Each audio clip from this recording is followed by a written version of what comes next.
Samsung Galaxy S20 and Z Flip launch under shadow of coronavirus. Lara Lewington tests the Samsung Galaxy S20 Ultra. The Z Flip led Samsung's press event in San Francisco.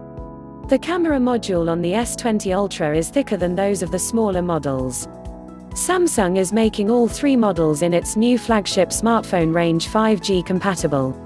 The top-end Galaxy S20 also introduces a 100x zoom camera.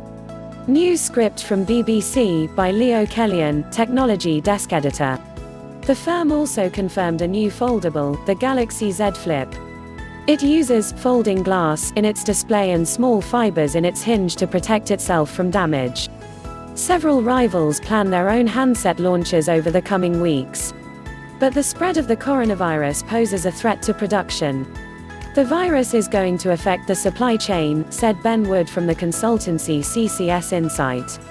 Although Samsung has diversified its manufacturing into places way beyond China, there will still be components in these phones sourced from China.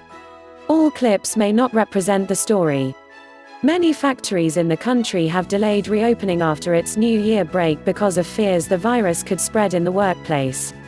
China is also the world's biggest smartphone market, and the outbreak has hit local demand. Watch to learn English as good as your mother tongue with latest world news. Samsung has suffered less impact than many of its rivals to date because it makes most of its handsets in Vietnam, and sells relatively few phones to Chinese consumers. But TrendForce, a research firm, still predicts the virus will cause the South Korean firm to make 71.5 million fewer devices over the current quarter, equating to a 3% reduction in output. I'm expecting that to mean some delays in delivering the new handsets, added Francisco Geronimo, an analyst at IDC.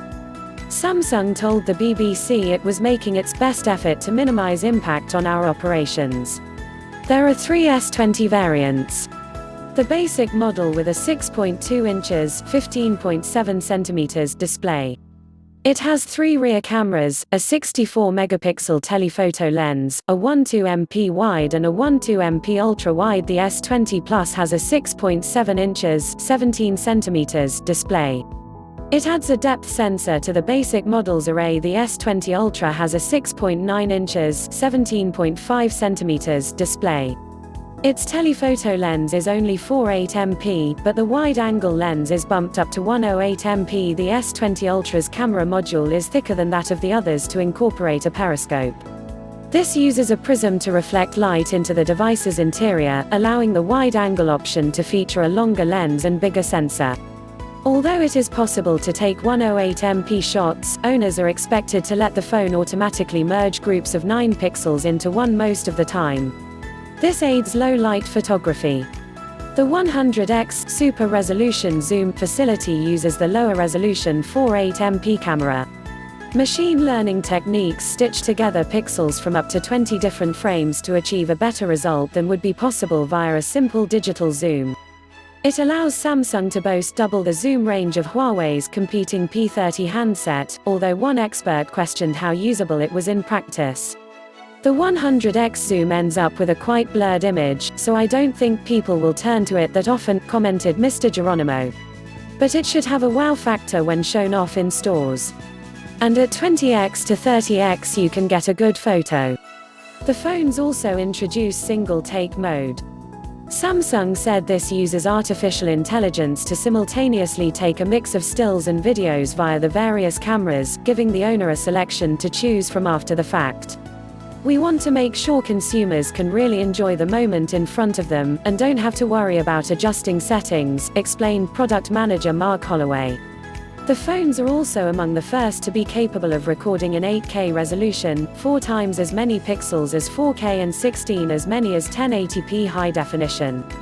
Most people do not yet own 8K screens, but Samsung suggests this offers a degree of future-proofing as well as the ability to extract high-quality stills from the footage. Both the new tech and the more user-friendly user interface should help with how Samsung's camera functionality is perceived, commented Carolina Milanese from Creative Strategies. Its results in the past were not quite on a par with competitors, perhaps signaling it wasn't leveraging software to do the heavy lifting as much as the likes of Apple and Google. This time round there is definitely more AI involved. Please subscribe to my channel. Thanks for watching.